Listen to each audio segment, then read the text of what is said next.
Parlamento Nacional aprova a resolução do Fundo Milhão Challenge Corporation Compact, o OSAN Milhão Ato Satro Nulo, o Estado Governo, Estados Unidos América, onde resolve problema inundação e a capital dele. Presidente da Comissão ENB trata assunto com a infraestrutura, Francisco de Vasconcelho, ratou o assunto no jornalista Sira e anecnar fatim Parlamento Nacional dele quarta-feira semana ne. Di dilaraniane Parlamento aprova tiana resolução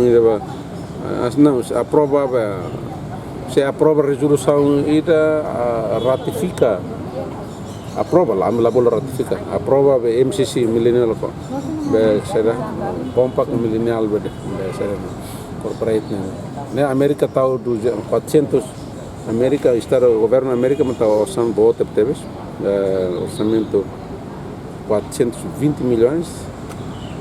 e tinha 64 milhões são 484 milhões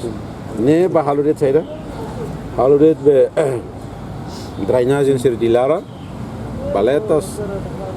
depois força ser de Lara né se muda assessor depois imagina né orçamento bom né projeto da bom depois se usa fatin leva arabir beats né balene foi ser de Lara tamba foi ser de Lara né contamina hoto baita né be também be ser de Lara ite né be sak bakteri na kono hoto tá né mapa Comissão é recomendação a tu implementa projeto ne alalais, mas que não é precisa paciência, no recruba regras do governo Estados Unidos América.